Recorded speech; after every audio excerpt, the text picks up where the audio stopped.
Thank you, Jesus.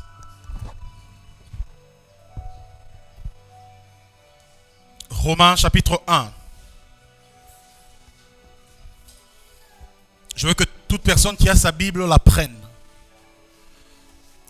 Même si on évoque des textes que tu as déjà lus, ouvre ta Bible. Vous ne savez pas comment l'Esprit de Dieu peut enseigner 1000 choses, 1000 fois sur un même texte. Donc chaque fois qu'il s'agit de lire les Écritures, ouvrons nos Bibles et lisons. Romains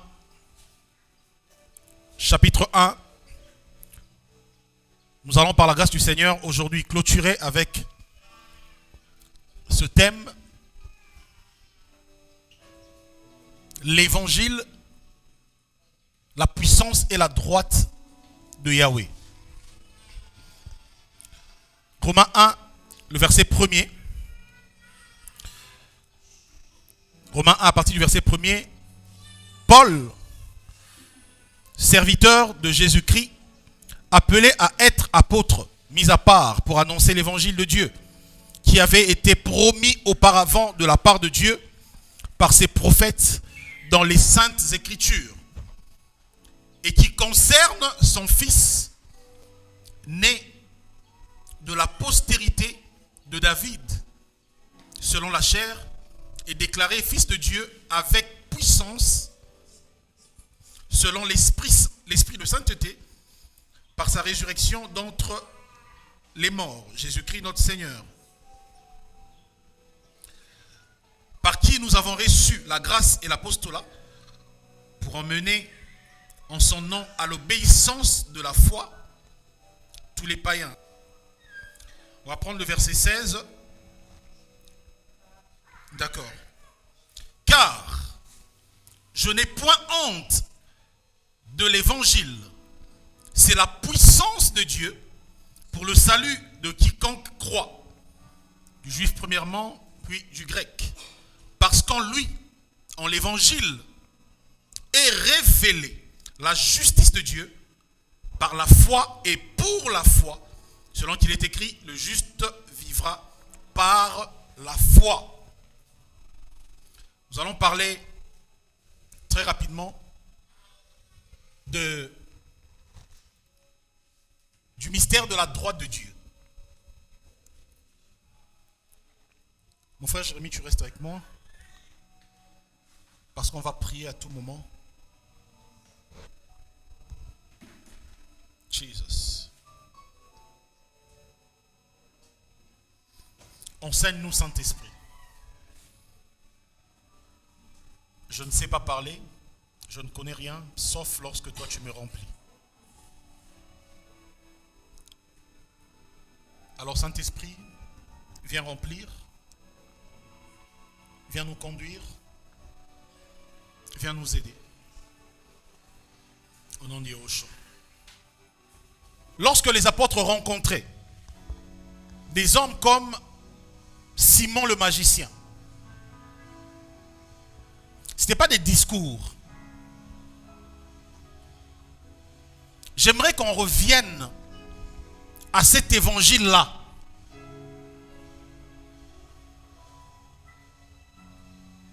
C'est pourquoi je déclare que toutes vos maladies, vous qui avez levé les mains tout à l'heure, sont vaines. Si vous croyez en cela, ça se passe ainsi maintenant. À cause de la droite de Dieu.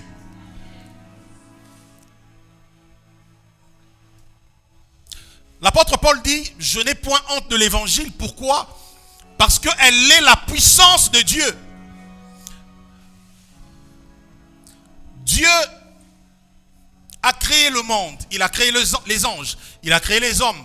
Il a créé tout ce qui existe.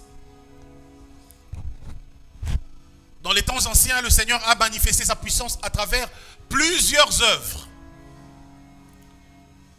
Mais il a plu à sa haute souveraineté de manifester sa puissance en ce temps de la fin, en ce temps de la grâce, à travers une seule chose, l'évangile. Voilà pourquoi le diable combat l'évangile.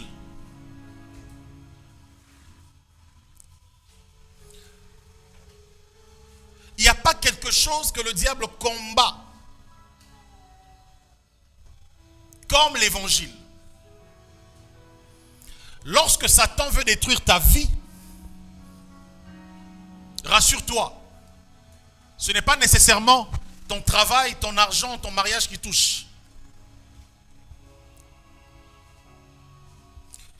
Lorsque Satan veut combattre et détruire ta vie, il commence par biaiser ta compréhension de l'évangile. Il commence par déformer ton appréhension de l'évangile. Parce qu'il sait que la puissance de Dieu repose sur l'évangile. Mais le mot évangile n'est pas nécessairement un mot chrétien.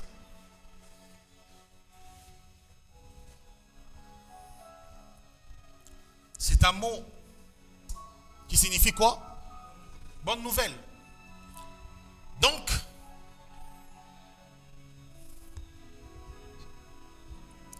c'est un mot que les sociétés primitives gréco-romaines ont utilisé aussi. Mais il faut qu'il y ait un élément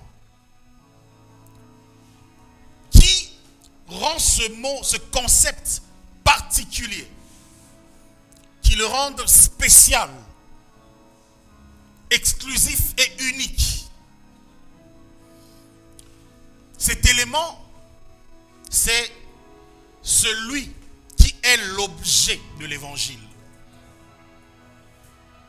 L'apôtre Paul dit dans Romains chapitre 1er que l'évangile a été promis. L'évangile est une promesse. Pourquoi une promesse? Parce qu'il consiste aux choses annoncées au préalable par les prophètes de l'Ancienne Alliance. Et toutes ces choses réunies se sont manifestées dans un homme appelé Jésus-Christ. Aujourd'hui, le nom de Jésus, le nom de Yehoshua, c'est devenu un peu comme de la farine, un peu comme du pain. C'est devenu quelque chose de très ordinaire. De très ordinaire. On peut être en train de rigoler avec quelqu'un. Et au nom de Jésus, le roi. Dans des théâtres, dans des comédies, même dans nos péchés.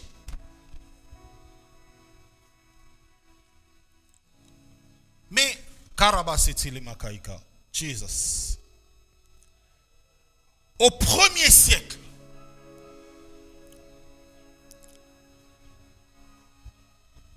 les apôtres ont connu énormément de persécutions. J'étais hier ou avant-hier en train de réétudier pour la énième fois le livre des Actes des Apôtres. J'ai repris avec la lecture des Actes des Apôtres du 1er au dernier chapitre. Là, je suis encore au 10e. Mais vous réalisez que chaque fois que les apôtres avaient affaire au Sanhédrin, à la fin, on dit, il leur fit l'interdiction de prêcher en ce nom-là.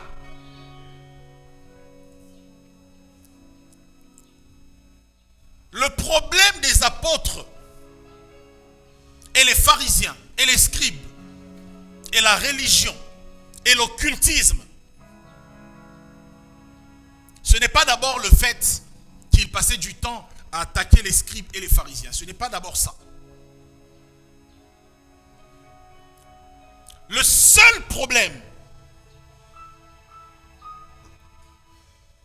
la seule chose qui constituait pour les apôtres le combat de l'évangile. Quand on dit combattre pour la sainte doctrine, défendre la vérité,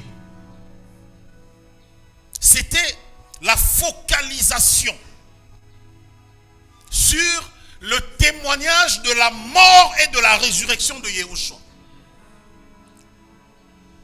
Parce que c'est dans sa mort et sa résurrection que la puissance et la droite de Dieu se manifestent. Voilà pourquoi on n'a jamais dit dans les Écritures que Yahushua était assis à la droite du Père avant sa mort et sa résurrection. C'est toujours après sa mort et sa résurrection que la parole nous dit qu'il est désormais assis à la droite du Père. On va expliquer ces choses.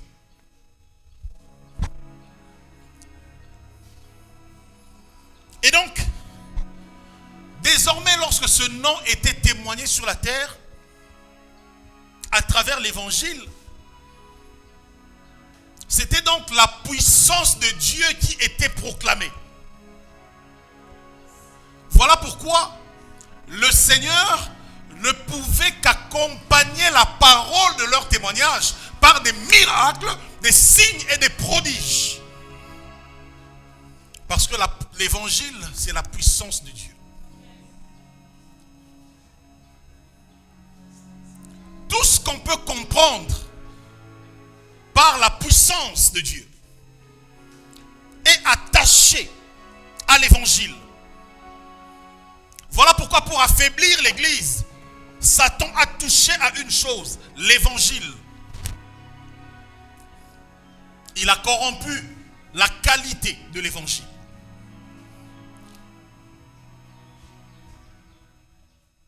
Il a fait passer le fils du royaume à côté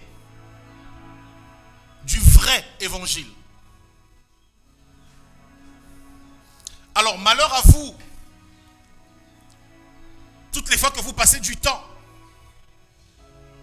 à vous amuser devant les médias, sur les réseaux sociaux, devant des séries télévisées, alors que vous ne connaissez que très peu de choses concernant l'évangile. Pourquoi? Parce que vous anéantissez, vous affaiblissez la puissance de Dieu dans vos vies. C'est pourquoi on est rempli par des cantiques et des prières autour des questions comme Wapiyo, Wapiyo Nzambe, Wapiyo Nzambango ya Wapinguya na yo Nzambango ya Bible. Mais vous allez remarquer que les mêmes personnes qui cherchent où est le Seigneur, ce sont les mêmes personnes qui se passent de la source à travers laquelle le Seigneur se révèle. Puisque le Seigneur a renfermé sa puissance dans l'évangile, en d'autres termes, la connaissance de l'évangile nous donne l'accès à une autre dimension de la puissance de Dieu. Vous pensez que c'est pour rien que Satan a rempli ce pays de tous les faux prophètes partout, en leur donnant de l'argent, les moyens de construire à gauche et à droite des bâtiments, des grands bâtiments et tout ça? Vous pensez que c'est pour rien? Le diable n'est pas en train de s'amuser.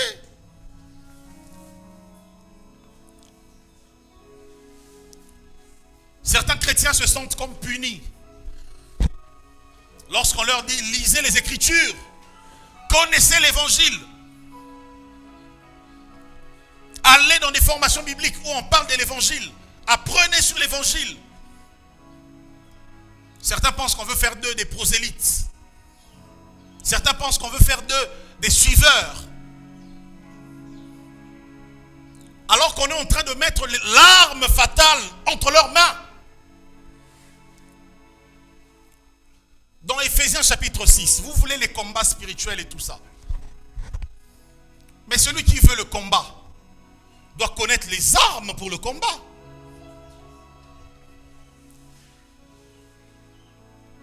Vous n'avez pas à lutter contre la chair et le sang, mais contre les esprits mauvais, les principautés, les dominations établies dans les lieux célestes. Pour cela, revêtez-vous du casque du salut. Qui est notre salut? Yahushua. Revêtez-vous de la cuirasse de justice. Qui est notre justice? Romains chapitre 5, Yahushua. Le bouclier de la foi. Qui qui est l'objet de notre foi? Yehoshua. La ceinture de vérité. Mais qui a dit je suis le chemin, la vérité? Yehoshua. Et les chaussures qui représentent le zèle de l'évangile. Mais c'est quoi l'évangile? Paul le définit dans Romains chapitre 1. La promesse qui concerne qui? Yehoshua. Au fait, c'est que Paul veut dire dans ce texte-là, d'Éphésiens chapitre 6, c'est que Christ, sa révélation à travers l'évangile, est la seule arme avec laquelle nous pouvons combattre contre les principautés, les dominations, les esprits mauvais établis dans les lieux célestes. Voilà pourquoi on est rempli de chrétiens renversés par des sorciers, par des magiciens, par des occultistes. Vous savez, ça fait combien d'années depuis que nous rendons témoignage de la vérité? Vous savez combien de malédictions nous avons reçues de la part des hommes, de la part des occultistes, de la part des sorciers? Pourquoi on n'est jamais mort? Pourquoi on n'a jamais séché comme le monde l'attendait? Entre 2016 et 2019, j'ai plusieurs fois rendu ce témoignage. Il y avait un jeune frère au milieu de nous, alors qu'on avait encore une assemblée à Kasavubu. Il était venu comme un disciple. Nous faisons croire que c'était un disciple. Pendant 3 ans, c'était un sorcier. 3 ans, frère. On a mangé avec lui. On a prié avec lui. On a bu avec lui. On a dormi avec lui.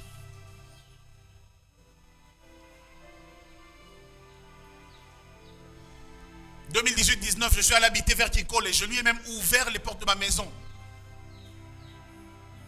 Mais après, tellement que le feu de l'Esprit de Christ était au milieu de nous, ce frère est passé par la confession publique. Et il dit, j'avais été envoyé pour te tuer. Mais chaque fois que j'arrivais, ça ne passait pas. J'ai été investi une fois de 500 esprits. On m'a mis 500 démons dans le corps. Pour que je te frappe en pleine réunion. Pour que tu tombes devant tout le monde. Il dit alors que je sortais la flèche. J'ai vu une boule de feu te couvrir.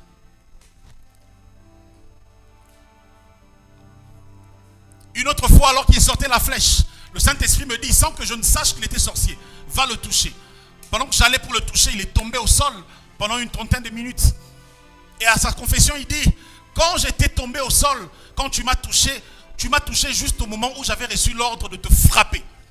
Tu es venu me toucher, tu as dévancé et je ne voyais plus ton bras. Je voyais un long bras blanc, blanc comme la neige. Il y a eu beaucoup de choses. Mais ce qui m'a le plus marqué, c'est que le dernier scénario, je laisse ce jeune frère avec d'autres frères chez moi à Kinkole.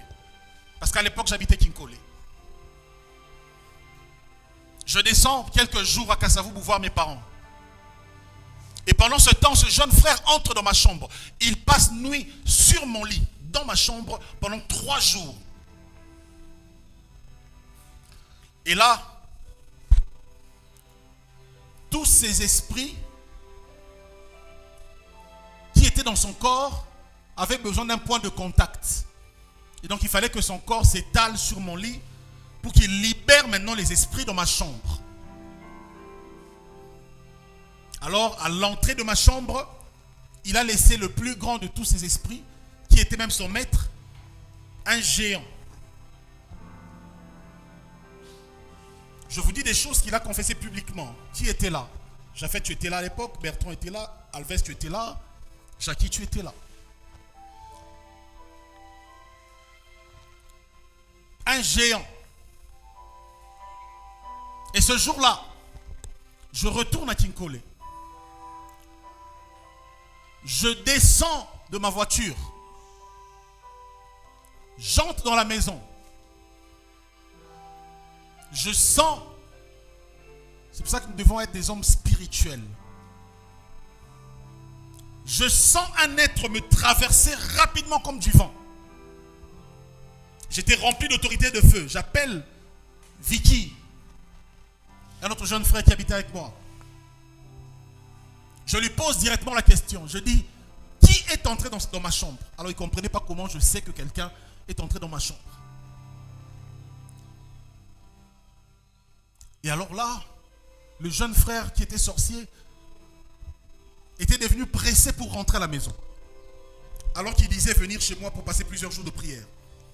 Le même jour, il me dit, non, on vient de m'appeler, il y a mon grand frère qui vient de l'Angola, je dois aller le voir. Il s'est vite lavé, il est parti. Alors là, je rentre dans ma chambre, je vais voir la boîte, la petite bouteille de confiture et de chocolat que j'avais laissé. Je réalise qu'il avait mangé à l'intérieur.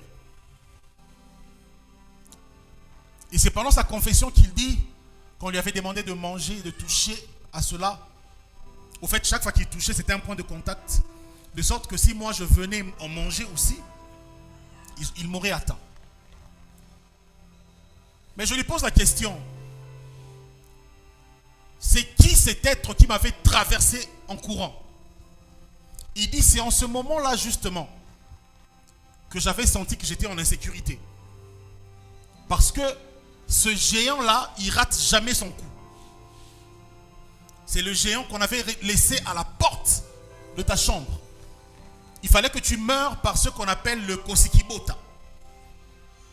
Donc en entrant dans ta chambre, il avait déjà un bâton, le géant, il était debout. Il allait te le cogner ici et tu tombes. Après on dit arrêt cardiaque. Alors qu'on t'a tué. Il dit, mais quand tu es entré, j'ai vu pour la première fois ce géant sortir en courant. Et il a pris la fenêtre. Et tous les autres esprits ont commencé à prendre la fuite. Ceux qui étaient dans ta chambre. Il dit, je me suis posé la question, cet homme, c'est qui? Parce que ce géant-là, c'est un grand maître parmi les esprits dans leur monde. Mais je vous assure, moi-même, en y allant, je ne savais pas qu'il s'est passé quelque chose là-bas. Je ne savais pas. Je ne vous dirai pas que j'étais un homme super oint et puis je dis, je vais aller défier là-bas. Non. Je partais comme tout humain. Mais je peux rendre ce témoignage qu'il y a cette armure d'Éphésiens chapitre 6 qui s'est formée en moi depuis toutes ces années, qui est la révélation de Christ. Et donc, ils peuvent venir quand je dors. Ils verront des choses. Ils peuvent venir même quand je suis parfois même faible dans la prière. Parce que ça arrive des moments comme ça. Ce n'est pas tous les jours qu'on jeûne, qu'on prie des heures et des heures. Mais ils verront le feu. À cause de quoi? De cette armure. La révélation de Christ, reçue à travers l'évangile, ça vous rend indestructible. Vous savez, quand les hommes vous maudissent, vous n'imaginez pas la puissance qu'il y a dans la parole.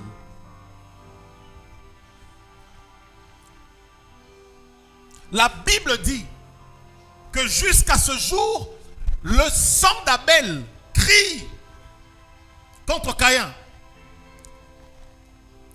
Mais ce sang-là crie quoi? Vengeance. C'est-à-dire que lorsque le monde, que ce soit le monde des ténèbres ou le monde que vous voyez, vous maudit, il y a une puissance qui est déclarée, qui est décrétée, qui est lancée contre vous.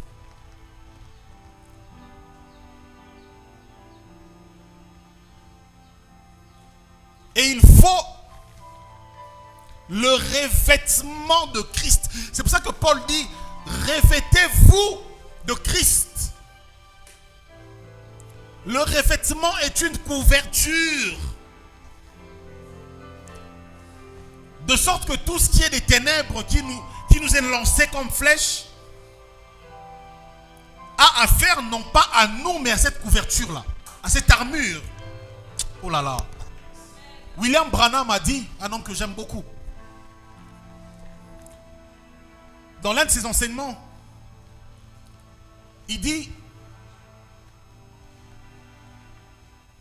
si le diable essaye de toucher un racheté, il se retrouve avec Christ entre ses mains.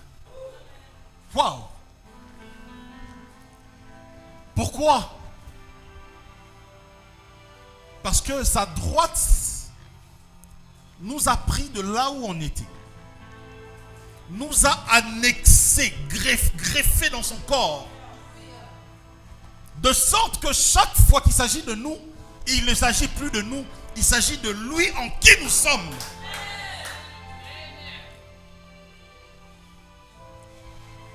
Donc, lorsque les Écritures disent que nous sommes le corps de Christ, mes chers amis, il faut décoller pour comprendre ces choses-là.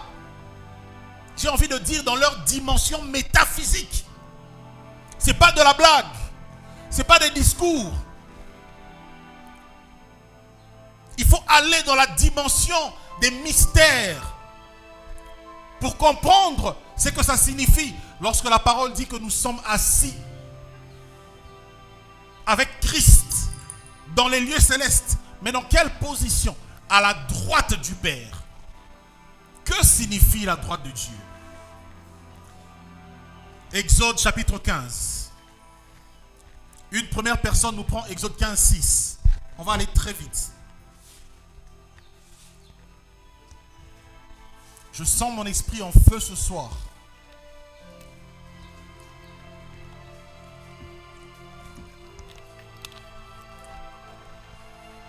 Exode 15, 6. Une deuxième personne nous prend le psaume 17, 7. Psaume 17, verset 7.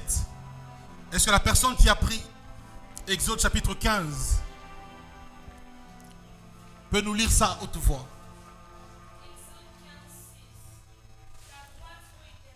Ta droite, ô Éternel, ok. A signalé. D'accord. Ok. La première définition que nous avons ici, attention, il y en a plusieurs, je n'ai pris que des échantillons. La première définition de la droite de Dieu, c'est sa force, la manifestation de sa force. Et deuxièmement, puisque c'est sa force, c'est l'écrasement des ennemis des fils de Dieu. Mais attention, je ne suis pas dans la doctrine des ennemis humains. Parce que la parole dit que nous n'avons pas à lutter contre la chair et le sang. Au contraire, quant à nos ennemis humains, la parole dit, aimez vos ennemis, priez pour ceux qui vous maltraitent, bénissez ceux qui vous maudissent. Donc on n'est pas ici pour chercher des stratégies, pour aller brûler, envoyer le feu à nos oncles, à nos tantes. Ça, ce n'est pas l'évangile de Jésus-Christ. Les hommes sont des instruments utilisés par des esprits méchants qui sont nos vrais ennemis. Voilà pourquoi, peu importe la méchanceté des gens, nous devons voir derrière eux rien d'autre que des candidats à la grâce et au salut. Voilà. La droite de Dieu, c'est le signal de sa force et c'est l'écrasement de nos ennemis. Le deuxième texte, psaume combien? Psaume chapitre 17, verset 7. Quelqu'un peut lire? Donc nous avons la première définition, la force. La droite, c'est la force de Dieu. La deuxième définition, psaume 17, la Bible dit quoi? Toi qui sauves ceux qui cherchent un refuge et qui par ta droite les délivre de leurs adversaires. Ici, attention, c'est pas anodin. C'est pas pour rien que lorsque vous lisez Moïse, vous lisez David, vous lisez d'autres prophètes, vous remarquez que chaque fois qu'ils parlent de la droite de Dieu, ce sont les mêmes notions. On est dans le prophétique. Dans Exode, Moïse dit que la droite c'est la force. Dans le psaume 17, le psalmiste dit que la droite c'est la délivrance. Et la droite c'est quoi? Pardon? Non. Le salut. Relis le texte. Reprends le texte. Jérémie, si tu peux. Oui. Ok. Toi qui sauves et qui fait quoi? Et qui délivre. Donc, la droite de Dieu renvoie à la délivrance et au salut. J'aimerais encore mieux le dire. À l'œuvre par laquelle nous avons été sauvés et délivrés. Je n'ai pas dit l'œuvre par laquelle nous serons sauvés et délivrés. J'ai dit l'œuvre par laquelle nous avons été sauvés et délivrés. On va prendre le troisième texte rapidement. Je suis impatient de finir pour qu'on prie. Psaume 108. Quelqu'un nous prend le psaume 108, le verset 6. Un autre nous prend le psaume 138, le verset 7.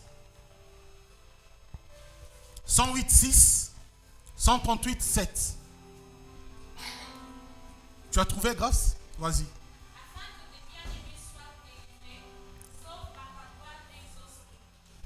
Sauve par ta droite et exauce. Vous voyez que chaque fois que David ou que le psalmiste nous parle du salut, le concept évoqué, c'est toujours la droite. Psaume 138, 7. 138, le verset 7. Oui.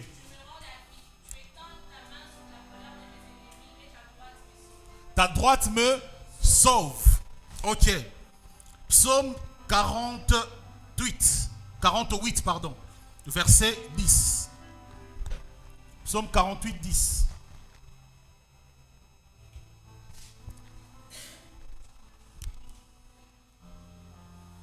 Psaume 48, 10. Comme ton nom, ô Dieu, ta louange retentit jusqu'aux extrémités de la terre. Oui.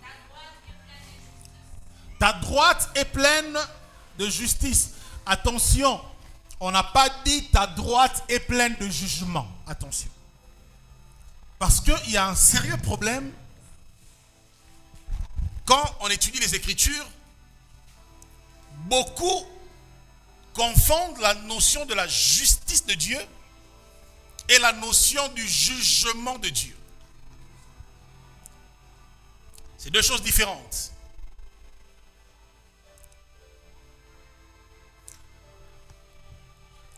Romains chapitre 5 et plusieurs autres textes du Nouveau Testament, lorsque ces textes-là parlent de la justice de Dieu, ils renvoient à une justice manifestée en un homme. Qui?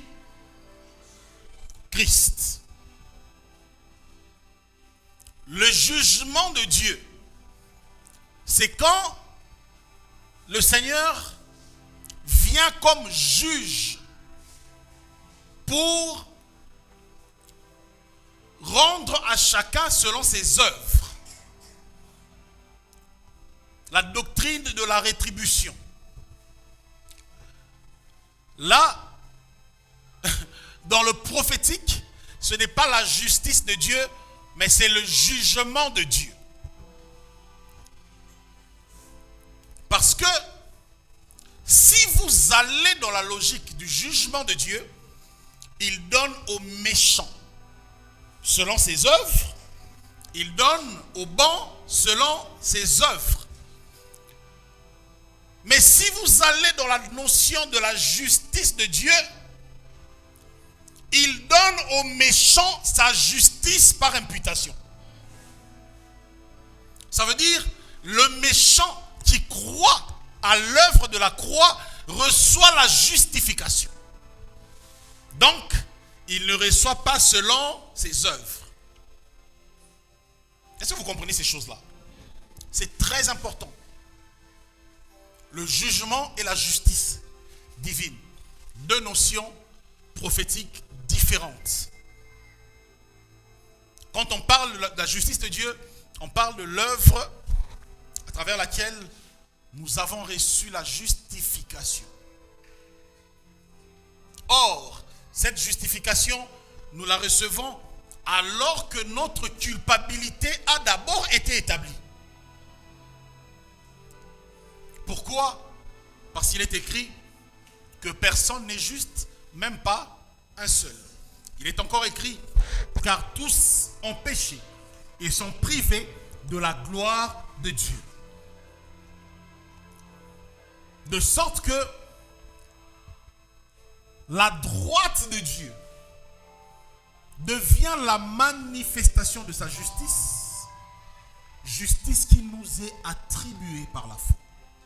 Alors, maintenant, allons dans les choses que j'aime. Romains chapitre 8. Seigneur, ouvre l'intelligence de ton peuple ce soir.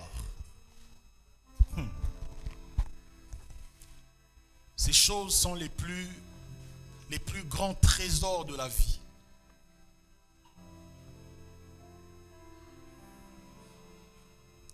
Le plus grand malheur sur cette terre, c'est de ne pas connaître et comprendre ces choses.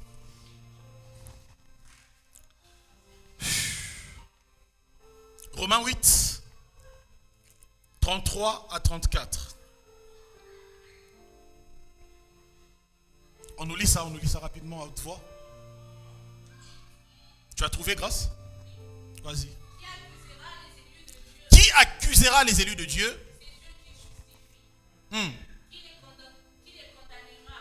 Christ est mort, bien plus, il est ressuscité. Il est à la droite de Dieu et il intercède. Ok. Au fait, ce qu'on n'a jamais compris dans ce texte, c'est que plus personne n'accusera et ne condamnera. Ça veut dire ne ramènera. Quand on parle de l'accusation, on parle du régime de la culpabilité en Adam. Vous voyez ça? Quand on appelle le diable l'accusateur, je vais un peu expliquer cela. Lorsque les Écritures disent que Satan est l'accusateur, ça ne signifie pas que Satan va au ciel, il fait des va-et-vient. Chaque fois que tu pêches ou que tu commets un forfait, il va et dit à Dieu, tu vois Jackie, elle a péché. Tu vois Grâce, elle a péché. Tu vois Japhet, il vient d'ailleurs de tomber. Après on dit, il est l'accusateur. C'est pas ce que ça signifie. Parce que le diable a été précipité une bonne fois. Voilà. Je n'entrerai pas dans l'histoire de les fils de Dieu s'étaient assemblés et puis le diable vient au milieu de... Parce que c'est des choses, c'est pas historique ces choses-là, c'est prophétique. Ça c'est autre chose. Lorsqu'on dit que le diable est l'accusateur, c'est quoi une accusation? L'accusateur, c'est celui qui rappelle un forfait afin de confirmer, de faire confirmer culpabilité, attester que tu es coupable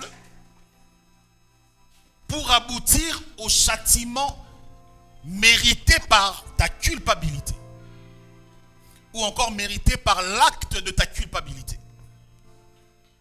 Donc, le diable n'est pas accusateur parce qu'il fait des va-et-vient chez Dieu pour t'accuser, mais il est l'accusateur parce que en poussant Adam à la désobéissance, il nous a tous poussés à la condamnation. Voilà pourquoi la parole dit je pense dans Colossiens, qu'il a effacé quoi? L'acte dans les ordonnances nous condamner. Donc, notre culpabilité, notre condamnation, qui sert d'accusation de la part du diable, repose sur un acte. Non pas sur des actes. On ne dit pas il a effacé les actes. On dit il a effacé l'acte au singulier. Il faut comprendre les Écritures.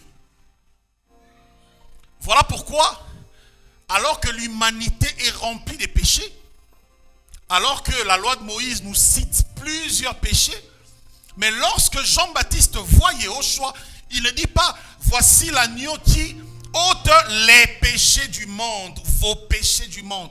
Il dit qu'il ôte le péché au singulier du monde. L'acte par lequel nous avons été accusés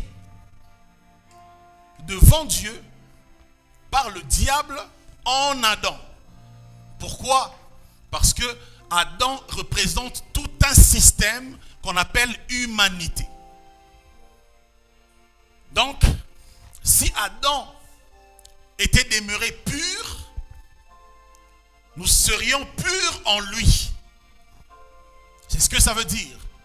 Parce qu'il est la source de l'humanité. Donc, en poussant Adam à la désobéissance, Adam est rentré dans un régime de culpabilité qui est un régime d'accusation. Voilà pourquoi il fallait que l'acte à travers lequel repose, l'acte sur lequel repose notre accusation soit anéanti. Maintenant que l'acte est anéanti et ôté, Paul pose la question: qui accusera les élus? Donc, l'accusation devant Dieu pour la condamnation éternelle au sujet de tous les rachetés est un régime qui a été détruit par la destruction du système adamique. L'acte dans les ordonnances. Donc, il y a un acte qui a ensuite donné lieu à plusieurs lois et ordonnances qui pesaient sur l'homme. Maintenant, si le Seigneur vient, il dit j'annule seulement les ordonnances, l'acte demeure. On ne peut pas détruire un arbre en enlevant juste les fruits. Il faut le déraciner. Voilà pourquoi dans Romains 5, Paul dit que de même que par la désobéissance d'un seul, l'acte au singulier, tous ont été condamnés. Par l'obéissance et la justice d'un seul, tous ont été justifiés. Maintenant, le problème, c'est quoi? C'est que celui qui accomplit ces choses, la parole dit, qui nous accusera? Relis-moi ce texte-là, s'il te plaît, grâce. Qui accusera les élus de Dieu? Qui les condamnera? Christ est mort, bien plus ressuscité. Il y a la joie de Dieu et la personne. Ok, donc qui les condamnera? Personne. Pourquoi? Parce que Christ est mort est ressuscité et il est assis. Mais où? À la droite. Or, lorsque vous lisez Apocalypse de Jean, Jean qui parle du trône et même des trônes,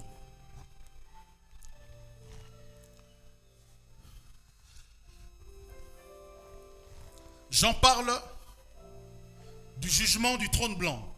C'est-à-dire Dieu assis sur le trône en train de juger les nations, en train de juger les hommes pour leurs péchés.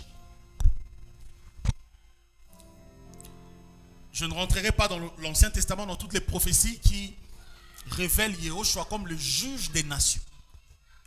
Vous voyez ça? Maintenant, Jean parle des trônes des 24 anciens, vêtus des tuniques et de couronnes. Juste au moment où dans Apocalypse 3, la mission de l'Église est finie.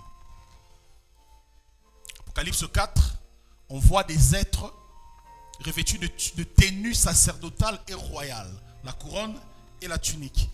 Pourquoi? Parce que dans 1 Pierre 2, nous sommes un sacerdoce royal. Et donc, les 24 anciens, c'est l'Église enlevée, des sacrificateurs en Christ enlevés dans les cieux. Dans la dimension, dans la révélation des trônes, dans l'Apocalypse de Jean, puisque c'est le texte qui s'apaisantit sur cette matière-là, vous ne trouvez aucun texte où on parle de 2, 3 trônes autour de Dieu. Il n'y a aucun texte qui vous dit qu'il y avait un trône sur lequel Dieu est assis. À sa gauche serait le Saint-Esprit et à sa droite serait le Christ, le Fils. Au contraire, vous voyez Jean, vous parlez d'un seul trône, mais sur lequel celui qui était assis avait plusieurs facettes. Vous voyez ça? Et dans Apocalypse 22, celui qui est assis sur le trône, de ce trône-là, coulait quoi? Un fleuve d'eau. Mais d'eau quoi? D'eau de vie. Qui faisait quoi? Le fleuve qui faisait quoi? Prenons ça, Apocalypse 22, verset 1er. Rapidement. Je vais expliquer des choses ici. Apocalypse 22, à partir du verset 1er. Oui. Ok, dites-moi. Du trône qui sortait de quoi? Et de l'agneau. Qui sortait des trônes de Dieu? 2 trônes, au pluriel? Non. Du trône. Un seul trône. Qui est de qui? De Dieu et de qui? Ça veut dire en d'autres termes que Dieu et l'agneau sont assis sur le même quoi? C'est ce que Jean est en train de dire. Voilà la folie de l'évangile. Attendez. Maintenant, si Dieu et l'agneau sont assis sur un même trône, vous avez vu dans quel régime royal un roi et un prince s'assoient sur un même trône? Soit il faut que l'un disparaisse et que l'autre soit. Vous voyez pourquoi dans Genèse 22, Abraham dit, Isaac demande où est l'agneau? Abraham dit, Dieu se pourvoira lui-même un agneau. Mais ensuite Dieu va se pourvoir quoi? Un bélier. Donc, dans Genèse 22, on a l'autel qui est l'image de la croix. Or, la croix, c'est l'œuvre par laquelle le trône de Dieu est imposé sur la terre. Donc, l'autel, c'est l'image et de la croix et du trône. Mais sur lequel on a la révélation et du bélier qui est le père de l'agneau et de l'agneau en même temps. Donc, lorsque les Écritures disent que Yahushua est assis à la droite du Père, ça ne signifie pas qu'il s'agit des positions des chaises au ciel ou des trônes au ciel. Ce sont des expressions prophétiques qui renvoient à l'œuvre de Dieu. Pourquoi? Parce que sa droite est sa force. Sa droite est notre salut. Sa droite est notre délivrance. Or, à la croix, Yehoshua nous a sauvés. À la croix, Yehoshua nous a délivrés. À la croix, Yehoshua nous a donné un refuge. Donc, lorsque la parole dit que Jésus-Christ, lorsque la parole dit qu'il est assis à la droite du Père, ça veut dire que son œuvre de la croix est la manifestation de la force et de la puissance de Dieu dans cet âge. Ça veut dire qu'il n'y a aucune autre œuvre qui peut être plus forte que celle de la croix. Ça veut dire qu'il n'y a aucune autre identité que le monde peut attribuer en dehors de l'identité que la croix te donne. Or, la croix qui est la droite de Dieu t'appelle justifié, t'appelle racheté, t'appelle délivré, t'appelle affranchi. La croix déclare qu'il n'y a plus aucune condamnation pour ceux qui sont en Christ. La croix déclare que lorsque le Fils vous a franchi, vous êtes réellement libre. La croix de Christ, c'est la manifestation parfaite de la droite de Dieu.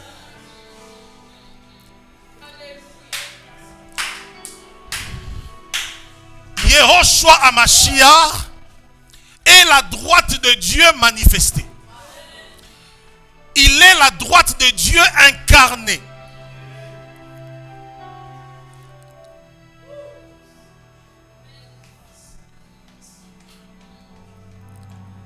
Lorsque Moïse manifestait l'autorité sur les magiciens du Pharaon, on disait que ceci est la main ou le doigt de Dieu, sa droite. La droite de Dieu à travers Moïse, c'est lorsque le serpent de Moïse avale tous les serpents de l'Égypte du Pharaon. Or, n'est-ce pas qu'il est écrit qu'il a effacé l'acte dont les ordonnances nous condamnaient? Mais de même que le serpent de Moïse a avalé tous les serpents du Pharaon, il est écrit que à la croix, qu'est-ce qu'il a fait? Il les a quoi? Dépouillés. Mais il a dépouillé qui? Les dominations, les principautés, les autorités. Ça veut dire,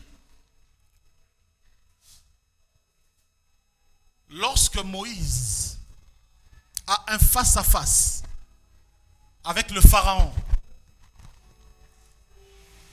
Moïse lui-même domine sur Pharaon, et pour attester cela, son bâton, son œuvre doit absorber tout le système sur lequel reposait la force du Pharaon. Et donc à la croix, Christ a tout absorbé. Chaque fois que vous tremblez devant les sorciers et les condamnations des familles et les malédictions des hommes, vous m'étonnez. Vous m'étonnez.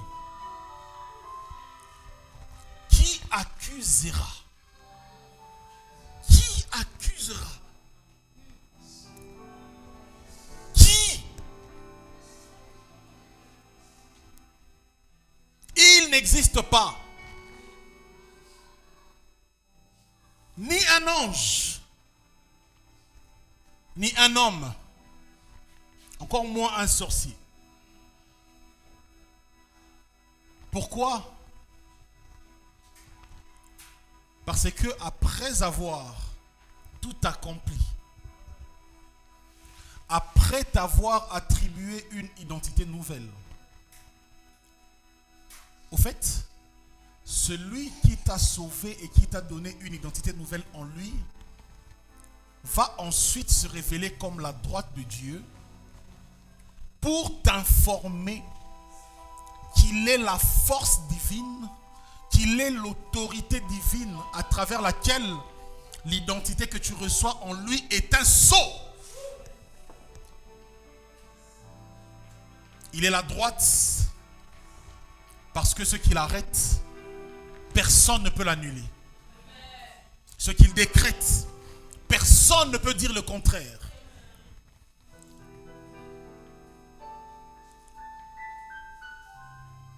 L'évangile, la puissance et la droite de Yahweh. L'évangile révèle l'œuvre à travers laquelle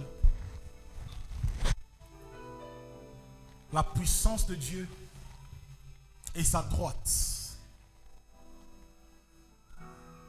s'est manifestée. Et donc le régime d'accusation ne te concerne plus. Chaque fois que dans tes songes, je parle ici de quelqu'un qui se voit accusé dans ses songes.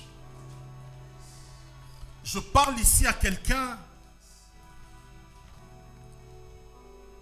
qui voit dans ses songes l'attribution d'une identité contraire de ce que tu es en Christ. Je parle ici d'une personne tourmentée dans ses nuits, qui se pose des questions. Si je suis encore enchaîné, si je suis encore condamné, je ne viens pas ce soir t'enseigner la réalité. Je viens ce soir t'enseigner la vérité. La réalité, c'est que le diable peut t'attaquer. La réalité, c'est que le monde des ténèbres peut essayer de te toucher. La réalité, c'est que le Seigneur a permis qu'un ange de Satan puisse essouffleter sur Paul. Mais la vérité, c'est que le Seigneur dit à Paul, ma grâce te suffit. Ça veut dire, les réalités que tu vois ne sont pas plus grandes que ma grâce sur toi. Les réalités sont dans le domaine des influences spirituelles, des combats, de tout ce que vous voulez. La vérité, c'est du domaine de la droite de Dieu. La croix, là où tout, sauf rien, a été accompli. Tout. Tout a été accompli à la croix.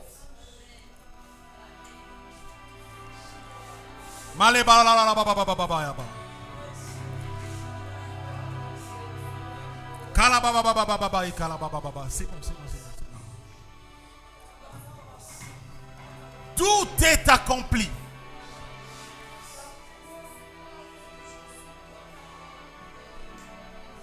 La délivrance a été accomplie par la droite de Dieu. Parce que dans l'ancienne alliance, qui est la promesse de l'évangile, la délivrance n'a jamais été dans notre ressort que de la droite de Dieu. Voilà pourquoi Yehoshua est assis à la droite de Dieu, parce qu'il est ta délivrance. Tu n'as pas d'autel à bâtir, tu n'as pas d'offrande à payer, de rachat, tu n'as pas de prix à payer pour ta délivrance, pour ton salut, pour le repos, parce que la droite de Dieu a déjà tout accompli.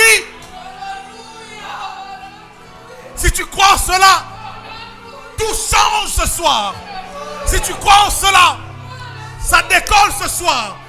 Si tu crois en cela, ta famille rentre dans une histoire nouvelle ce soir.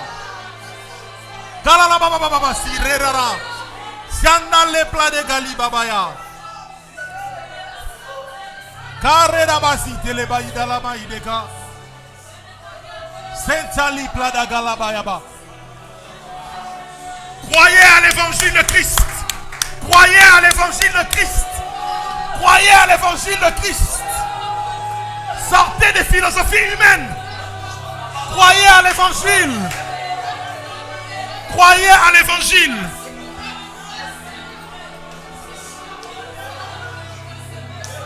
Jesus. Jesus. Jesus.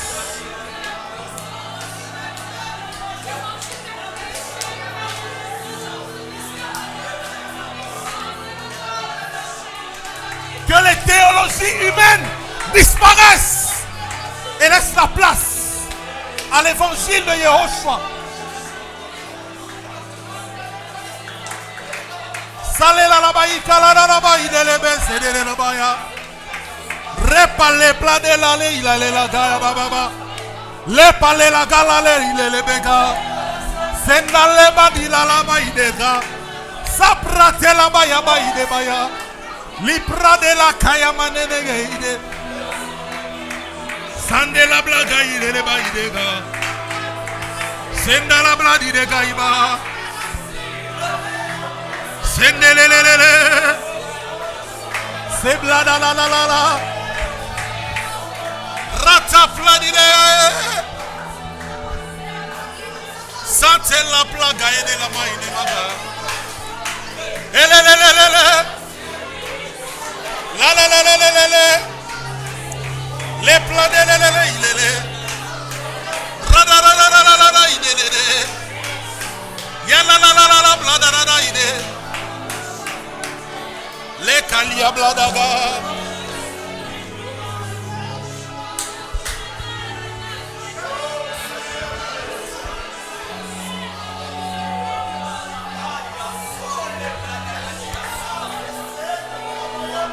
Sanda rapa de la gababaya. Les blada la galabada la baga la baga.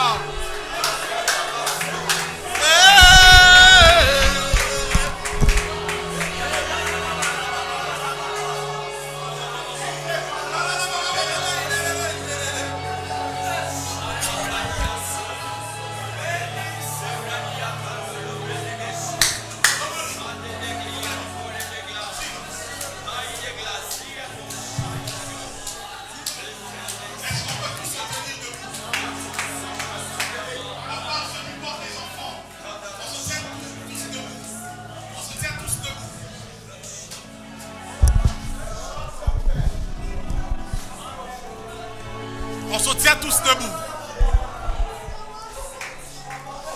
Ce soir,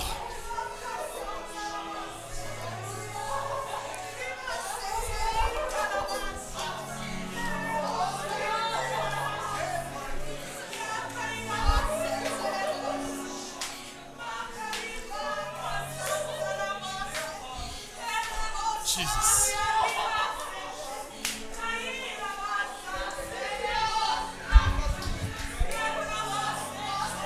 L'onction de l'évangile,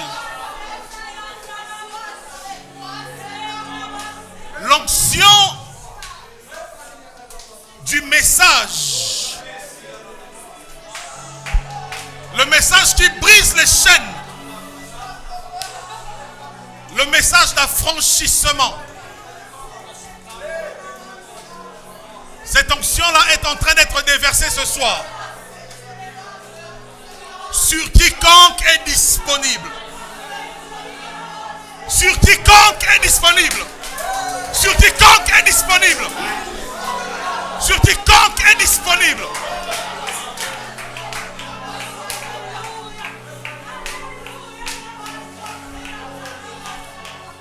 Il est temps.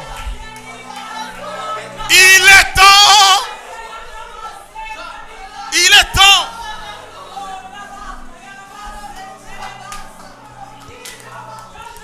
Les ténèbres sont en train de régner dans vos familles parce que vous avez couvert la lumière. Les ténèbres sont en train de régner dans vos maisons parce que vous avez caché la lampe sous des tables. Il est temps la lampe au sommet de la ville, au sommet des montagnes.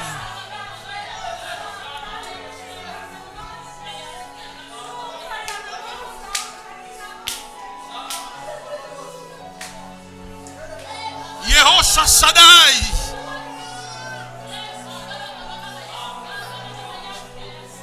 Seigneur,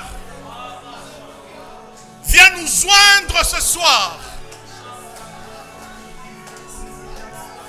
afin que, pas demain, mais à partir de ce soir, nous devenions des témoins de Christ que nous n'avons jamais été avant.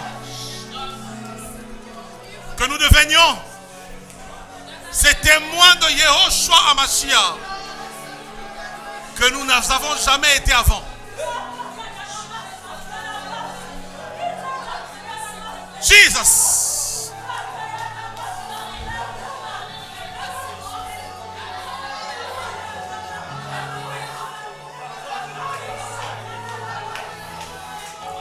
Ces choses pour lesquelles tu nous as connus et prédestinés avant la fondation du monde, afin que nous les pratiquions.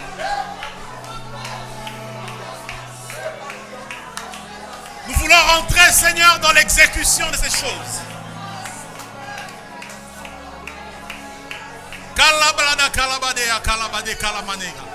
Jesus. Jesus, Jesus, Jesus.